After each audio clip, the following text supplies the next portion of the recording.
women are concerned. Okay, soy is a phytoestrogen. Okay, a phytoestrogen means that it's structurally similar to estrogen, although it's not literally estrogen. But as far as it's concerned inside the body, it still binds to estrogen receptors, and the body thinks that it is estrogen. Okay, what this ends up doing is it ends up pounding the estrogen receptor with too much estrogen.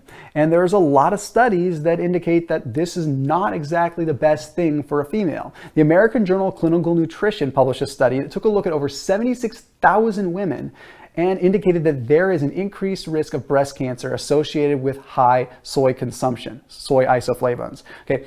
That's just one piece of the equation, but it's standout and it's large and it's impactful, so I want to mention it. And with men, there was a study that was published in Cancer and Epidemiological Biomarkers Previews that demonstrated that soy protein consumption led to a significant decrease in testosterone. And then there was another follow-up study that found that men that consumed soy foods ended up having a significantly lower sperm count. Okay, what is happening here? Once again, with men, the estrogen is binding to the estrogen receptor and it's triggering the decline of testosterone, and it's triggering more aromatization and more creation of more estrogen. So it goes down this vicious circle where we end up really skewing the ratio of the proper hormones we should have as human beings. Now let's move over to one that's really interesting and doesn't have a lot of concrete science. It's kind of all over the place, but either way, it's kind of alluding to one powerful thing.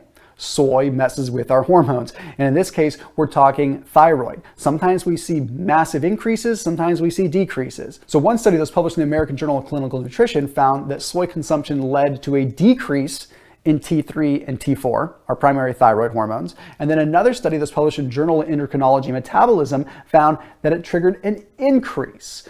And it all depends on the person. So what we're starting to see, and what we could kind of imply or hypothesize, is that if you are hypothyroid, soy could affect your thyroid in a negative manner that way.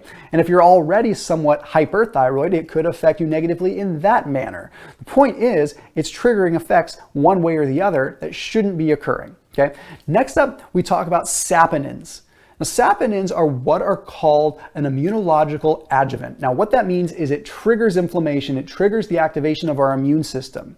Now, when this happens, we have pro-inflammatory cytokines, pro-inflammatory mediators that cascade throughout our body and cause all kinds of issues. The hard part, and according to the Journal of Toxicology, is it also ends up increasing intestinal permeability, which means that we can trigger more inflammation via lipopolysaccharides getting through our gut and into our blood. Okay, the biggest problem with saponins is they're not destroyed during heating.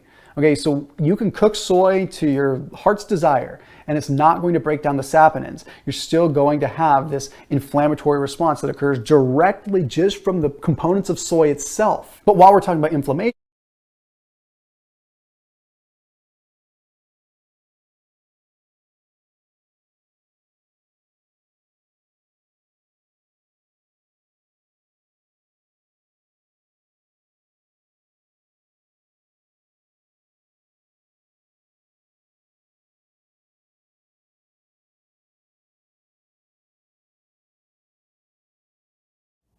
Hi guys, Dr. Berg here. I want to talk about the problems with soy.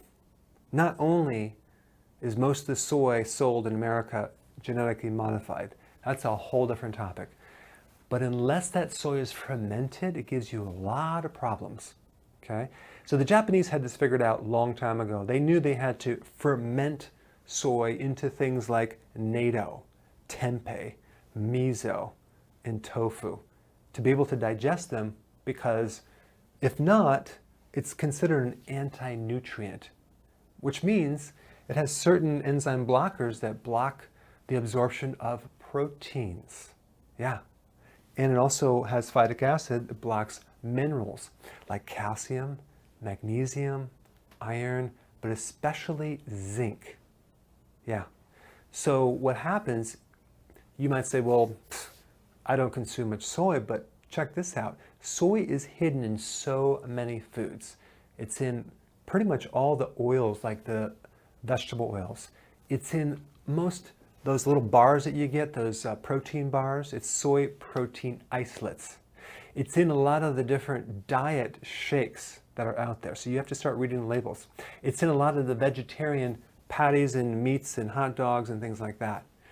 So you want to avoid it. Why? Because it creates a lot of problems, not just with an estrogenic effect, but an anti-nutrient effect and a GMO effect. It has a lot of problems. The problem that I see right now is the infant formulas are mainly soy-based. It's cheap, but it's creating a situation for our babies. So personally, I would never in a million years give an infant a soy-based formula.